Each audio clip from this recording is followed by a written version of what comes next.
Welcome, my dear friend. So today we will be discussing about corporate action and their nature of corporate actions, why the corporate action going to announce in the organization, what is the importance of corporate action.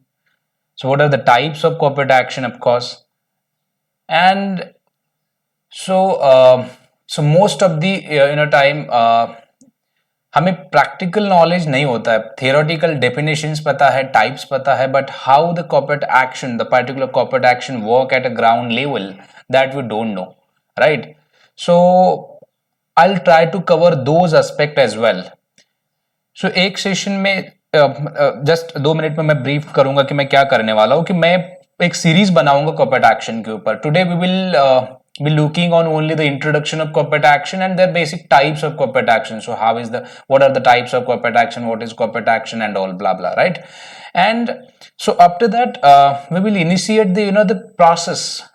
सो कि corporate action कहाँ से start होता है life cycle कहाँ से start होती है actually company में या फिर डिफरेंट डिफरेंट कंपनीज में प्रोसेसेस कैसे कैसे है वो क्या करते हैं so will discuss each and everything in this session मतलब जो आने वाले सेशंस रहेंगे तो एक सीरीज की तरह है सो मैं आपके लिए बना रहा हूँ most of my friends were asking me to to share the knowledge about the corporate action with them but it's bit difficult to the share those ideas with one-on-one people then rather than that I have decided I'll make a video and upload on YouTube so you can go there and watch it still you may have any questions so you can definitely reach out to me I'll share my contact details along with the video right you can reach out to me and I'll try to resolve your doubt as well but जो भी मैं ये series बनाऊंगा वो series practical aspect से लेकर ही रहेगी ठीक है सो हम हर एक प्रैक्टिकल एस्पेक्ट इसमें कवर करेंगे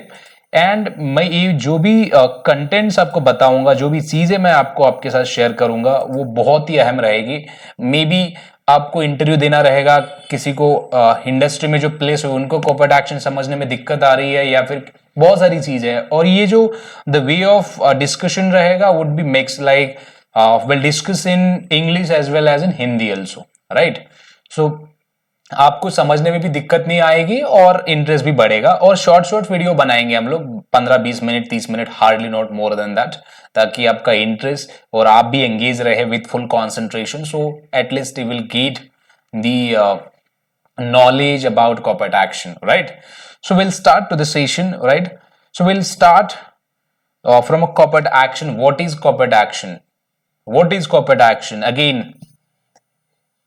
मैं भी पूछ रहा हूं आपको कि कॉर्पोरेट एक्शन है क्या राइट नथिंग बट कि कॉर्पोरेट एक्शन कॉर्पोरेट का मतलब है कि इंडस्ट्री और एक्शन का मतलब इन अ सिंपल और in a layman way which is event और एक्टिविटी एनी एक्टिविटी कॉर्पोरेट यानी कि कंपनी के लाइफ में जो एक्टिविटीज होती है कोई भी एक्टिविटीज ले लो वो हर एक एक्टिविटी को एक नाम दिया है और उसी नाम को हम कॉर्पोरेट एक्शन और एक्टिविटी और इवेंट बोलते हैं राइट सो वो एक्टिविटीज क्या होंगे क्या रहेंगे activities so will discuss that first तब आपको जाके एक कॉर्पोरेट एक्शन समझ में आएगा कि है क्या कॉर्पोरेट एक्शन अगर इफ यू वांट कि डेफिनेशन की तरफ आप जाएंगे कि what is the definition of corporate action so there is a definition like it is an event initiated by a public company that affects the securities, equity or debt, of course, issued by the company's financial structure and ultimately the stakeholders. Right? So in short, or again in a layman language, any event or activity that it brings, the material change in the structure of organization that change called as event or action. Right? So that change called as corporate action. So change can be the two types like monetary and non-monetary. Monetary could be the dividend distribution, merger, acquisition, bankruptcy, right? Redemption, right? Acquisition, right? Even those bonus issues, right issues, those are the monetary change. Those are the monetary activities, right? once they announce that kind of activities, definitely we'll see the movement in the the capital of the organization. You will see the monetary impact on the organization, right? You will see the definitely the movement in the the holdings of the organization. You will see the change in the profit of the organization. So because of that, we call those changes comes under the monetary vertical, right? And what could be the non-monetary? Simple. Non-monetary means if suppose the activity has been announced, but there is no still the material change have been made or happened in the organization. So what are those? For example, company want to change the name. For example, previously it was EBC Private Limited. Now they want to change it like XYZ Limited. Right? Previously it was ABC Limited. Now they want to convert in XYZ Limited. Right? So ये name change activity में you don't see any the monetary transaction, monetary effect on the business, right? For example, again let's take another example. Company want to change or relocate their registered office from one location to another location, right? पहले टाटा का जो plant था, कौन सा, Nano का plant was located in Paschim Bangal, right? Now Paschim Bangal से they have shifted their plant in Gujarat. So address change होता है, उस एक्टिविटी को डोमिसाइल चेंज बोलते हैं कॉर्पोरेट एक्शन की लैंग्वेज में, राइट? तो वो भी एक कॉर्पोरेट एक्शन ही है. या फिर annual general meeting, if company call the annual general meeting, so is that the monetary event? No, right?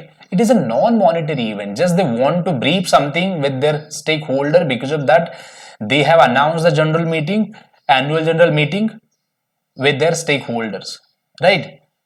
But वो जो मीटिंग है वो that is not the even monetary corporate action, right? It is a non-monetary corporate action, non-financial corporate action, not a financial corporate action. या फिर हम बात करेंगे कि कंपनी का आइजिन, जो हर एक स्टॉक को, हर एक कंपनी का एक जो रेगुलेटर्स है वो आइजिन अलोकेट करते हैं, उसी आइजिन के अंडर हर कंपनी का ट्रेड होता है. उनके सिक्योरिटीज हो, डिबेंचर्स हो, वारंट हो, हर एक इंस्ट्रूमेंट का अलग अलग सिक्योरिटीज आइजिन के अंडर ट्रेड होता है. तो वो आइजिन समझो या फिर वो क्यूसी समझो एक्सपायर होने वाला, या फिर companies want to change the ISIN और either QC. In for that matter also you need to create a corporate action event, right? तो उस केस में एक नंबर सिर्फ चेंज हो रहा है तो that is not the the financial change, right? It is a non financial और नॉन मॉनेटरी चेंज, राइट? तो उसमें कुछ फाइनेंशियल एक्टिविटी है ही नहीं है. Just they want to remove the old ISIN or QSIP and list the new one to the stock exchange, right? और क्या हो सकता है? नेम चेंज हुआ, ISIN, QSIP, right? So those are the non-financial activities. तो definition हुआ, ये हुआ. तो हम टाइप्स भी देखेंगे एक बार, जो कि पूरा मैं डिस्कस करूंगा तो आपको समझ में आएगा. आज 3 पार्ट देखने वाले हैं: definition of corporate action, types of corporate action, right, and the background of corporate action, right? So मैंने मेरे एक बेसिक आइडिया लेकर एक प्रेजेंटेशन बनाया है, तो आप लिख भी सकते हैं पॉइंट क्या है क्या नहीं है इंटरव्यू के पर्सपेक्टिव के लिए, ठीक है? इंटरव्यू देना है जो भी आपका. So the next point is types of corporate actions. Corporate actions are classified as the voluntary corporate action, mandatory, and mandatory with choice. If we talk about voluntary corporate action, so what things we get to know about voluntary? Voluntary, it means, of course, it is an optional, so there is no restriction. There is no company gonna be impose some their decision on shareholders. It is a totally depends on the shareholders, so they will decide if they want to participate in that particular corporate action or not. If they want to participate, they will send their vote to the respective investment manager and they will discuss to the with the corporate action team with that particular data, right? या फिर mandatory की बात हो तो mandatory, suppose companies want to declare the merger. अगर recently मैं बात करूं तो फ्यूचर लिमिटेड और Reliance Group have acquired to the Future Group. So that is it's a kind of merger, right? So उसमें मर्जर में दो टाइप्स के मर्जर होते हैं, एक मर्जर विथ इलेक्शन और एक merger with simply merger and merger with election. Merger में अगर सिंपली मर्जर अनाउंस हुआ है so it is a mandatory action. It means share holders have no preference to choose the particular things in that activity. They can't cast their vote against their preference. They don't have a choice, they don't have a preference. So whatever announced in that activity, they will receive it, they will have to bear it, right? So उसमें loss हो profit हो कुछ भी हो that doesn't matter. तो जब company ने announce कर दिया है तो उनको मिलेगा, जो भी हो, जो भी एक्टिविटी हो उनको पार्टिसिपेशन अपना दिखाना ही पड़ेगा. या फिर अगर वही एक्टिविटी अगर हम मर्जर विद इलेक्शन की बात करें, for example let's take example of Future Group. Future Group के कुछ शेयर होल्डर्स ऐसे हैं, उन्होंने बोला कि we don't want to participate in a merger event, right? We want our money back, we want to sell out our position and we will take back our money, right? We don't want to continue with the merger. So maybe उनका perspective ये हो कि जब merger हो जाएगा तो उनके holding के ऊपर या फिर मार्केट के ऊपर ऑफकोर्स जो उनका पैसा इन्वेस्टेड है उसके ऊपर इंपैक्ट आ जाएगा, मे बी नेगेटिव इंपैक्ट आ जाएगा, या फिर जो कंपनी एक्वायर कर रही है उनकी हिस्ट्री कुछ अच्छी नहीं है. Reason could be different, right? So it is a kinds of fundamental analysis or the technical analysis कि आप technically और fundamentally उस चीज को कैसे देख रहे हो, उस merger को. Is it a positive, right? Or is it worth to continue with the same merger event or just to take back your position or exit the position from that merger? So this is, तो ये दो वे होते हैं. तो company of course ये discuss करके ही आगे event की तरफ बढ़ते हैं, राइट? और हम मैंडेटरी चॉइस की बात करें तो of course dividend. Most of the people you know that company announce dividend, right? अगर डिविडेंड में कंपनी हैव अनाउंस्ड डिविडेंड तो डिविडेंड ये मैंडेटरी है. बट अगर कंपनी ये बोल रही है कि डिविडेंड में मैं we are in a plan to announce dividend, but अगर कंपनीज ये भी चाहती है कि कोई अगर री इन्वेस्ट करना चाहता है, कोई शेयर होल्डर ऐसे है कि if they want to do reinvest in a company again, then हम क्या करेंगे कि उसके बदले में उसको शेयर्स देंगे और उसका प्रॉफिट हम कंपनी के पास रख लेंगे, right? So that is a DRIP dividend reinvestment plan. So it means कि it is a mandatory event, but again there is a choice or there is a preference left with the shareholder, so they can decide or they will submit their opinion to the respective investment manager or broker, their broker, कि मुझे ये नहीं ये चाहिए, मुझे ये नहीं ये चाहिए. या फिर कैश डिविडेंड सिंपली अनाउंस हुआ है तो उसमें कंपनी ये बोलती है, या फिर समझो फॉर एग्जांपल बहुत सारे इंटरनेशनल इन्वेस्टर्स है कंपनी में, मेरी कंपनी है कोई पब्लिक लिमिटेड और मेरे बहुत सारे शेयर होल्डर्स है जो कि यूएस यूके में रहते हैं, तो मैं चाहता हूं कि उनको उनके करेंसी में दे दूं बेनिफिट्स, फॉर एग्जांपल जीबीपी में या फिर यूएसडी में, यूआर में, राइट? या फिर आईएनआर में. तो जहां पर करेंसी का प्रेफरेंस आता है, एक डिफॉल्ट करेंसी होने के बाद भी, default currency for example in are case the default currency is INR, but still I am providing that leverage to my stakeholders, right? So I am going to process the benefit in a different currencies, right? So that facility called as mandatory with choice, मतलब default option होने के बाद भी I have given choice to the shareholder so they can choose it. So what if they want benefit in the UR or USD or JBP, and also they can submit their election, they can submit their preference to the investment manager and they will accordingly connect with us and we'll discuss, and accordingly we can set up that event and process the benefit, right? The event was mandatory, but अगर वहां पे choice छूट रही है तो इसका मतलब ये हुआ कि वो एक मैंडेटरी चॉइस की कैटेगरी में जाएगा. सीएसओ की मैं बात करूंगा, अगर CSV cash and stock option CSO basically, तो सीएसओ में कैश भी जा रहा है और स्टॉक भी जा रहा है. तो समझो कि कोई शेयर होल्डर्स है जो बोल रहे कि हमें स्टॉक भी चाहिए और कुछ कैश भी चाहिए. तो उस केस में कि ऑफकोर्स डिविडेंड का ही पार्ट है, सीएसओ कुछ अलग है नहीं है। सीएसओ में जो कैश जाता है या फिर स्टॉक जाता है तो डिविडेंड की इक्विवेलेंट जितना भी वैल्यूएशन होता है तो उसके बेसिस पे कंपनी डिस्ट्रीब्यूट करती है, राइट। जिसको स्टॉक चाहिए, कोई स्टॉक में इंटरेस्टेड है तो स्टॉक देती है, कोई कैश में इंटरेस्टेड है तो कैश देती है। तो दोनों का इक्वली जो कैलकुलेशन रहेगा प्रोपोर्शनेट, वो कंपनी पूरा कैलकुलेट करके ही देती है, राइट। तो ये होता है। तो बहुत सारे लोगों के मन में ये ख्याल होगा कि कॉर्पोरेट एक्शन में क्या क्या आता है, एक्चुअली क्या क्या आता है, एक बेसिक आइडिया क्या होती है कॉर्पोरेट एक्शन। तो लेट्स टेक एन एग्जांपल। अगर मैं यहां पे पीवीसी लिमिटेड एक कंपनी है, प्राइवेट लिमिटेड,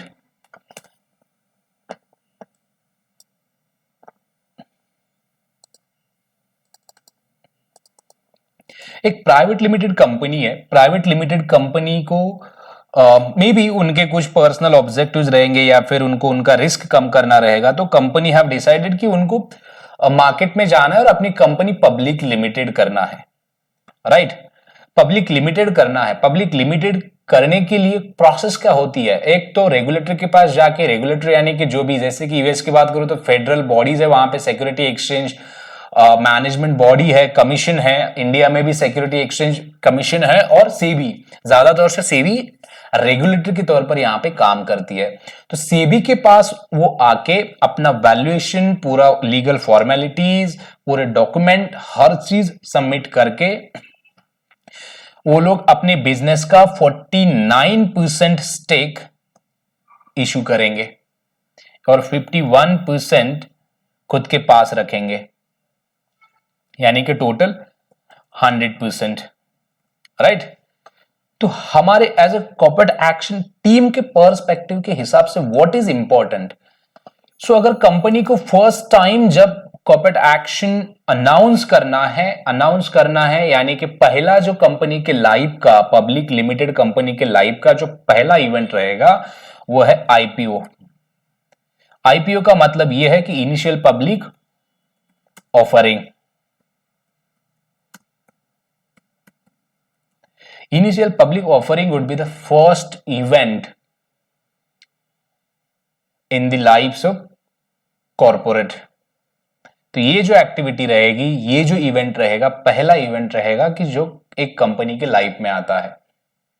और जब एक कंपनी, हम सबको पता है, may be most of you have the demat account, और अभी भी रिसेंटली न्यूज आई थी कि हैप्पीएस्ट माइंड का आईपीओ था।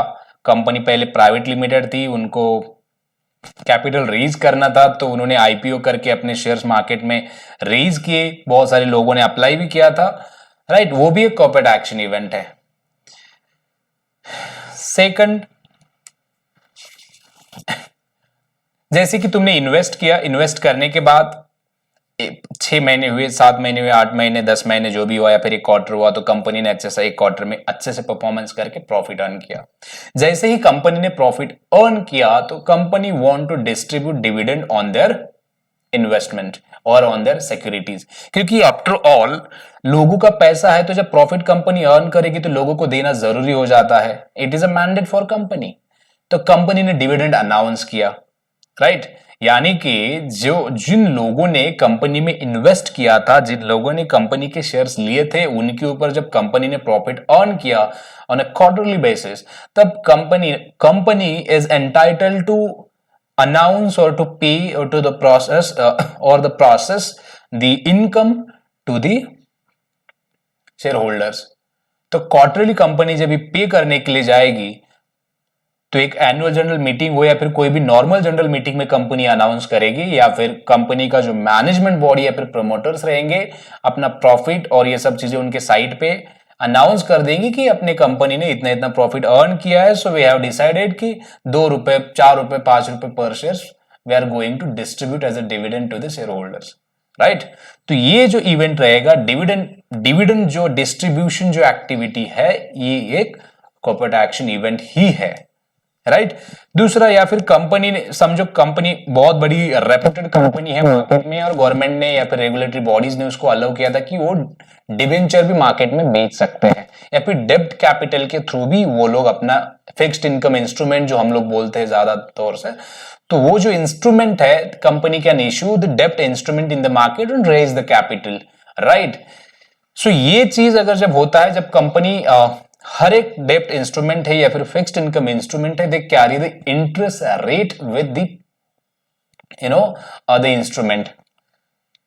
तो जैसे ही जो टाइम फ्रेम डिसाइड किया था, जो मंथली, क्वार्टरली, एनुअली, तो उसके हिसाब से company should pay the interest rate on that particular instrument, जैसे साइकिल है वैसे, राइट।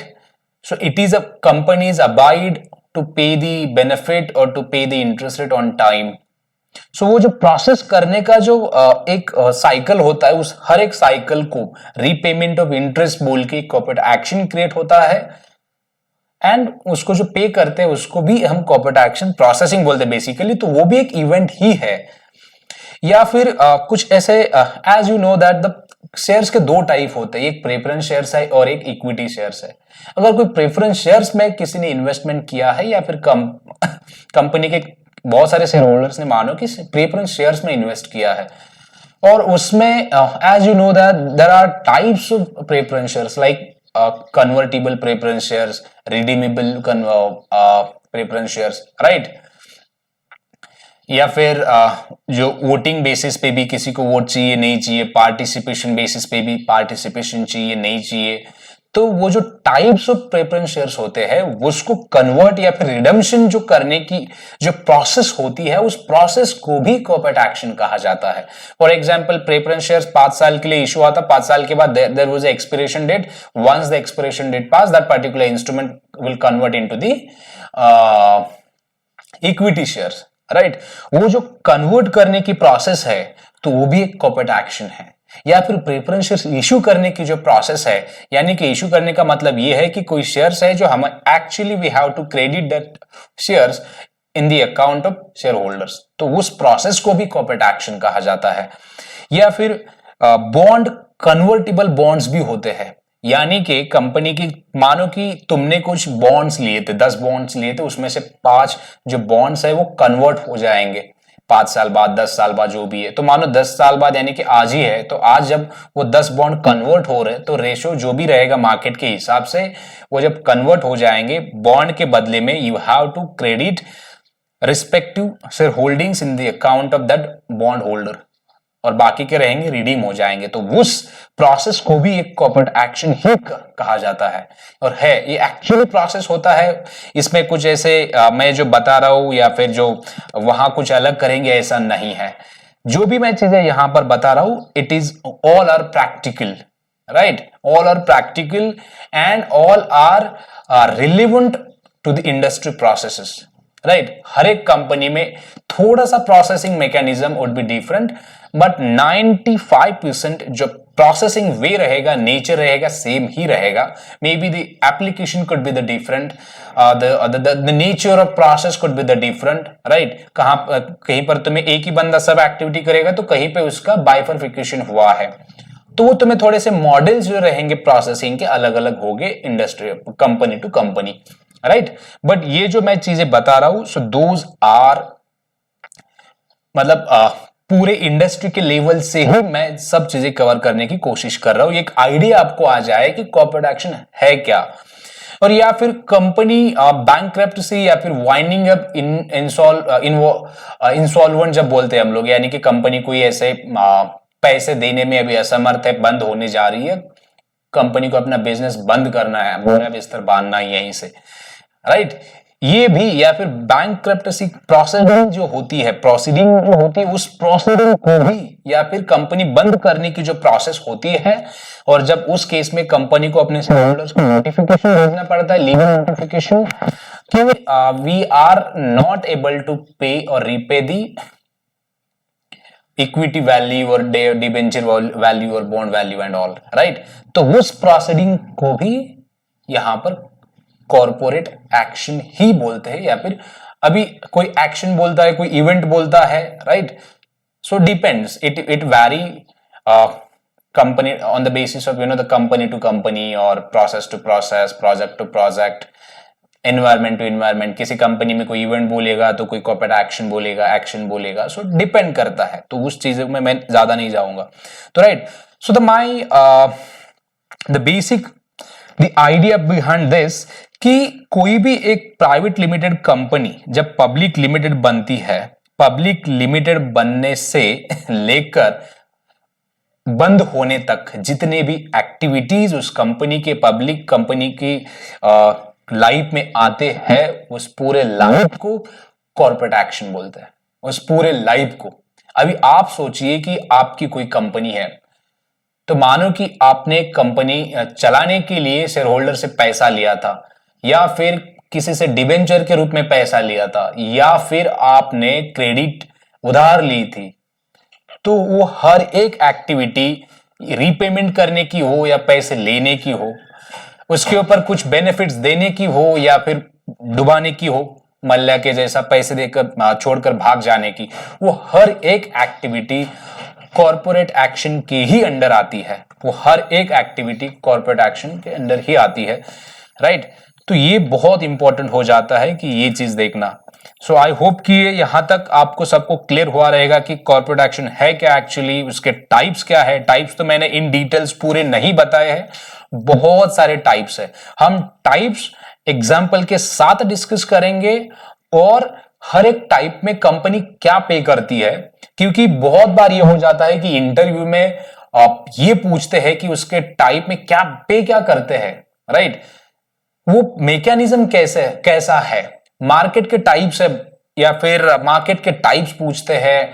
बहुत बार डिफॉल्ट ऑप्शन क्या होता है ये पूछते हैं, या फिर उसमें मैंडेटरी चॉइस और मैंडेटरी में फर्क क्या है ये पूछते हैं, या फिर इस क्लासिफिकेशन के अंडर कौन से कॉर्पोरेट एक्शन आते हैं ये पूछते हैं. राइट. तो हम हर वो चीज डिस्कस करेंगे. इवन दोज उसमें there you will see the lot of linkage. Right. जैसे कि एक राइट डिस्ट्रीब्यूशन इवेंट है, तो राइट के बाद कौन सा इवेंट अनाउंस होता है, आपको सब्सक्रिप्शन. जैसे कि मैं आईपीओ की बात करूं तो पहले आईपीओ जो है अनाउंस होगा. आईपीओ अनाउंस होने के बाद वहां पे सब्सक्रिप्शन इवेंट अनाउंस होगा, क्योंकि जब हम सब्सक्राइब करते हैं तो उसको बेनिफिट क्रेडिट करने के लिए एक इवेंट क्रिएट किया जाता है, उसको सब्सक्रिप्शन ऑफर बोलते हैं. राइट. और पहला जो इवेंट होगा आईपीओ, इनिशियल पब्लिक ऑफरिंग. ये एक्चुअली और प्रैक्टिकली ऐसे ही क्रिएट करती है. वहां पे टीम्स होते हैं, डिफरेंट टीम्स होते हैं. वो हर एक टीम को एक टास्क दिया जाता है, तो वो उसके बेसिस पे लोग काम करते हैं. राइट. सेकंड थिंग, जैसे ही वो सब्सक्राइब हुआ तो कंपनी और एक इवेंट क्रिएट करती है. एक तो असिमिलेशन क्रिएट करेगी. असिमिलेशन का मतलब है कि परिपासु बोलते हैं जो कि कॉमन लैंग्वेज में, और या फिर उसको बोलते हैं कि एक ऐसा असिमिलेट मतलब कि आत्मसात करना. अगर मैं हिंदी में बात करूं तो आत्मसात का मतलब यह है कि जो आईपीओ में शेयर्स अलॉट हुए थे, अलॉटेड शेयर्स को एक ट्रेडिंग लाइन पे, जहां पर ट्रेड एक्चुअली आप ट्रेड कर सकते हो, या फिर share holders can buy and sell that shares, तो उस लाइन पे ले जाने के लिए जो इवेंट क्रिएट होता है उसको असिमिलेशन करते हैं. To bring the the shares on interim line और trading line. For that purpose we have to create assimilation event. या फिर आप विच इज इक्विवेलेंट की बहुत बार मैंडेटरी एक्सचेंज भी इवेंट क्रिएट करते हैं कंपनीज. वो डिपेंड करता है कि जो हर एक ब्रोकर डीलर कौन से एस्पेक्ट से क्रिएट करना चाहता है और उनके यहाँ पे क्या मैकेनिज्म है, और उनके सिस्टम जो डिफरेंट एप्लीकेशंस यूज करते हैं, तो उनके जो एप्लीकेशंस के जो कंस्ट्रेंट और लिमिटेशंस है उसके हिसाब से वो इवेंट क्रिएट करते हैं. राइट. तो ये पार्ट हम will discuss later in a next session. तो ऑफकोर्स कि मैंने जितनी भी चीजें आपको बताई, जितनी भी चीजें डिस्कस की, those are real and in details also. So apart from that, still if you have any question, you may have any question, definitely you can raise, you can put a comment, and you can ask me on my personal email id as well. Either you can text me on WhatsApp also, so I'll share my number as well as email id. in the comment section. You can text me on that, right? I don't have any concerns. Definitely I would love to help you guys. I would help, I would like to, to assist you in a better way again. Still if you have any question, I know the people would be from a different industry or different vertical, different domain. Because of that, people would be the difficult to understand the corporate action. But trust me guys, मैं ये series इसलिए ये series जो है मैंने इसलिए start की है, आप अगर ये सीरीज पूरी अटेंड करोगे, it is free of cost of course totally, तो आपको म्यूचुअल फंड से लेकर, अल्टरनेटिव फंड से लेकर, हेज फंड से लेकर के कॉर्पोरेट एक्शन तक, और जितनी भी प्रोसेसेस है जो कि रिकंसिलेशन प्रोसेस है, टैक्स ट्रीटमेंट प्रोसेस है, हेज फंड है, एनएवी है, राइट, हर एक प्रोसेस में इन डिटेल्स और प्रैक्टिकल वे से डिस्कस करूंगा और प्रैक्टिकल वे से बताऊंगा। अगर आपको अच्छा लगेगा तो डेफिनेटली अटेंड इट और कंटिन्यू विद द सीरीज। अगर नहीं आता है तो कोई बात नहीं है, ठीक है। तो जो भी रहेगा, आई वुड एक्सपेक्ट कि आप मुझे फीडबैक दो। अच्छा लग रहा है तो लिखो, नहीं अच्छा लग रहा है तो भी लिखो कि क्या इंप्रूवमेंट के लिए आप सजेशन दो कि क्या इंप्रूव करना चाहिए क्या नहीं। ऑफकोर्स मेरे पास थोड़ा सा लिखने के लिए थोड़ी सी दिक्कत आ रही है, आई कैन अंडरस्टैंड दैट। मेरे पास ज्यादा रिसोर्सेस नहीं है, टूल्स नहीं है, बट जितने भी है मैं उसमें मैनेज कर रहा हूँ और आपको बताने की पूरी कोशिश कर रहा हूँ, ठीक है। जो मैं छोटे छोटे पीडीएफ्स बना रहा हूँ, मटेरियल मैंने खुद डिजाइन किया है, कुछ चीजें तो मैं यही शेयर भी करूंगा आपको स्टिल इफ यू वांट, ठीक है। तो आप ये कंटिन्यूली देखते रहिए और जो भी कुछ क्वेरीज रहेंगे वहां पे मेंशन कीजिए, मैं पर्सनली उसको रिप्लाई करूंगा, ठीक है। आज के लिए इतना ही। मुझे आप इतना बियर कर रहे हो इसलिए मैं डेफिनेटली कि I am remain grateful to you. Thanks a lot.